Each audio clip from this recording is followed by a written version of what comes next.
Hello everyone, in this video we're going to see the solution to the Codeforces problem C, not adjacent matrix of round 719 division 3. So this problem was easier than B even, but let's look at it. So first some information is given. Two numbers A and B are considered adjacent if they differ by exactly 1, that is mod of A minus B is equal to 1. Basically if two numbers are contiguous like 1, 2, 3, 4, 4, 5, then they are adjacent. Then we'll consider cells of a square matrix as adjacent if they have a common side. So basically if they share a side then they're adjacent, which is usually the case.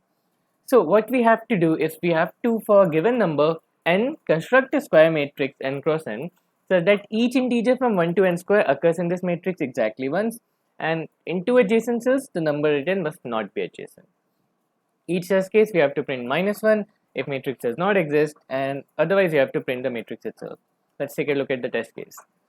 So if n is equal to 2, then what are the different examples? We have 1, 2, 3, 4. Obviously, in this 1 and 2 are in adjacent cells and they are adjacent, so it's not going to work, right?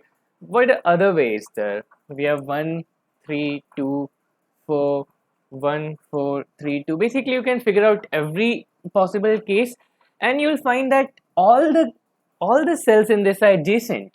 So no matter what you do, no matter how you arrange, for n is equal to 2, there is no matrix. So for n is equal to 2, answer will be -1 because all cells are adjacent. So no matter how you arrange it, 1 and 2 will be 1 and 2 or 3 or 4, they will come adjacent because every cell is adjacent. Okay, so for n is equal to 2, answer will be -1. Let's get that out of the way first, and it's also given if n is equal to 2, it's -1. So that's given in the test case itself. Now if n is equal to 3, then what will we do? So let's think of a pattern because we don't want to go random, right? We need to take a pattern which we can write in code. So the easiest way of thinking this is we don't want them to be adjacent, right? So 1, 2, 3, 4, we cannot write it like 1, 2, 3, 4, 5, 6, 7, 8, 9 because then they'll be adjacent, right? 1 and 2, 2 and 3, 4 and 5. So we cannot do it like that. So I thought of it like this. I cannot put 1 and 2 together, but I can put 1 and 3 together, right? So why not take the odd numbers first and then take the even numbers? So 1, 3, 5, 7, 9, 2, 4, 6, 8. Now if you look at the matrix, there will be no two adjacent cells having adjacent numbers. And this is the pattern that we're going to follow. So for n is equal to 4 as well, we'll have 1, 3, 5, 7, 9, 11, 13, 15, 2, 4, 6, 8, 10, 12, 14, 16. Now why this works is because initially all odd numbers are there, odd numbers will always have a difference of 2, and then we're starting the even numbers. So this row and this row is adjacent, right?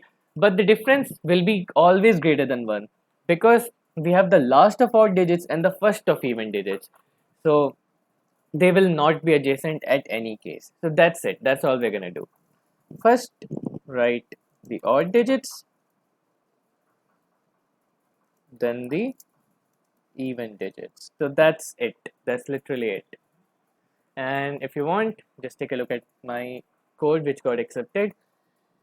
So if n is equal to 2, then -1, else I'm going from 1 to k, printing all the odd numbers, and whenever it gets to n, I'm printing an end line. This is important because I want it to be printed in a matrix form. Then I'm printing all the even numbers. Again, I'm counting, and whenever I get one row to be completed, I'm putting an end line. So that's it. First put the odd numbers, then put the even numbers, or reverse. First put the even numbers and then put the odd numbers. And that's it. Thank you.